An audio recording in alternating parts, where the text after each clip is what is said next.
नमस्कार। आज हम एक ऐसी कहानी पर नजर डालने वाले हैं जो सोचने पर मजबूर कर देती है। ये कहानी है 2026 की, जब अमेरिका और ईरान के बीच तनाव इतना बढ़ जाता है कि दुनिया परमाणु युद्ध के बिल्कुल कगार पर पहुंच जाती है। तो आइए देखते हैं कि ये काल्पनिक संकट कैसे सामने आता है। हम इस कहानी की शुरुआत सीधे उस पल से करते हैं जहां तनाव अपने चरम पर था। 7 अप्रैल 2026 को अमेरिकी राष्ट्रपति का ये बयान सिर्फ कोई खोखली धमकी नहीं थी। नहीं, ये एक ऐसी घोषणा थी जिसने सचमुच पूरी दुनिया की सांसें रोक दी थी और सबको ये सोचने पर मजबूर कर दिया था कि अब आगे क्या होगा। तो सवाल ये है कि दुनिया इस खतरनाक मोड़ पर आखिर पहुंची कैसे। इस दुनिया को हिला देने वाली धमकी के पीछे की कहानी को समझने के लिए हमें कुछ कदम पीछे चलना होगा और देखना होगा कि इस आग की चिंगारी लगी कहां से थी। हुआ ये था कि राष्ट्रपति ट्रंप ने ईरान को 7 अप्रैल तक का अल्टीमेटम दिया था और पूरी दुनिया में बस यही बहस छिड़ गई थी कि अगर ईरान उनकी बात नहीं मानता तो क्या अमेरिका वाकई में परमाणु हमला कर देगा। हवा में एक अजीब सा तनाव था। आप जानते हैं, जैसे किसी बड़े तूफान से पहले की शांति होती है। लेकिन देखिए, इससे पहले कि हम राजनीतिक चालों और सैन्य रणनीतियों की बड़ी बड़ी बातों में जाएं, एक पल रुककर युद्ध के सिर्फ 50 दिनों के बाद की जमीनी हकीकत को देखते हैं। इसकी असली मानवीय और पर्यावरणीय कीमत जो अक्सर बड़े बड़े आंकड़ों में कहीं खो जाती है। 28 फरवरी को जब से ये लड़ाई शुरू हुई तब से ईरान, लेबनान, इजराइल और अमेरिकी सेनाओं में 4000 से ज्यादा जानें जा चुकी थीं। हर एक संख्याओं के पीछे एक परिवार था, एक कहानी थी जो इस हिंसा में हमेशा के लिए खो गई। और यहाँ पर ये संघर्ष एक बहुत ही खतरनाक मोड़ ले लेता है। परमाणु सुविधाओं को निशाना बनाना ये एक ऐसी रेड लाइन को पार करने जैसा था जिसने एक ऐसे विनाश का खतरा पैदा कर दिया जिसे शायद कोई भी कंट्रोल नहीं कर सकता था। कतर के प्रधानमंत्री की ये चेतावनी उस तबाही की एक झलक देती है जिसका सामना पूरे खाड़ी क्षेत्र को करना पड़ सकता था। सोचिए, चेरनोबिल जैसी एक और त्रासदी जिसका जहर आने वाली पीढ़ियों तक महसूस होता। अब हम एक ऐसी घटना पर ध्यान देते हैं जिसने अमेरिकी वायुसेना के दबदबे को सीधी चुनौती दी और एक ऐसे हाई स्टेक्स ड्रामे को जन्म दिया जिसने सबकी धड़कनें बढ़ा दी। ये घटना एक बहुत बड़ा टर्निंग पॉइंट थी। एक अमेरिकी फाइटर जेट का गिरना सिर्फ एक विमान का नुकसान नहीं था, इसने दुश्मन की धरती पर 24 घंटे के एक ऐसे तनावपूर्ण खोज और बचाव अभियान को जन्म दिया जहां हर एक सेकंड कीमती था।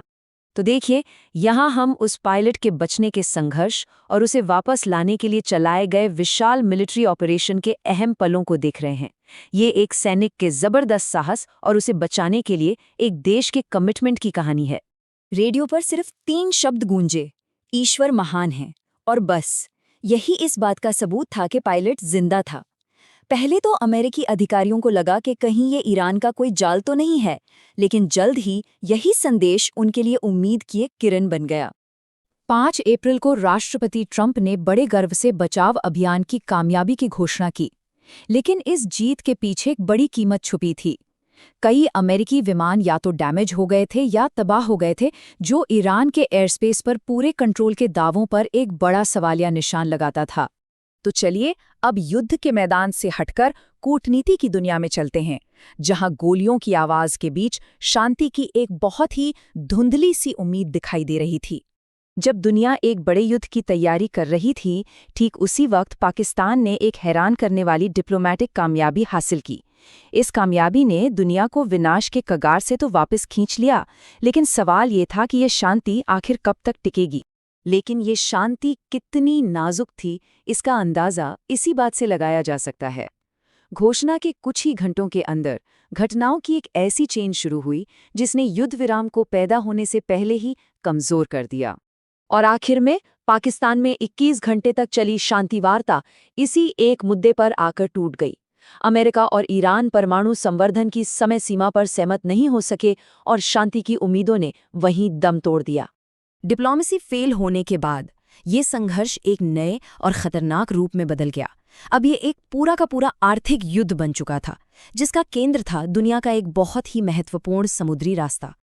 अब स्थिति और भी ज्यादा उलझ गई। दोनों ही पक्ष एक दूसरे की समुद्री ताकत को खत्म करने की कोशिश कर रहे थे, जिससे दुनिया भर की तेल सप्लाई और व्यापार पर एक बहुत बड़ा संकट मंडराने लगा। एक पल के लिए लगा कि शायद तनाव अब कम हो रहा है। ईरान के इस ऐलान से दुनिया भर के बाजारों ने राहत की सांस ली।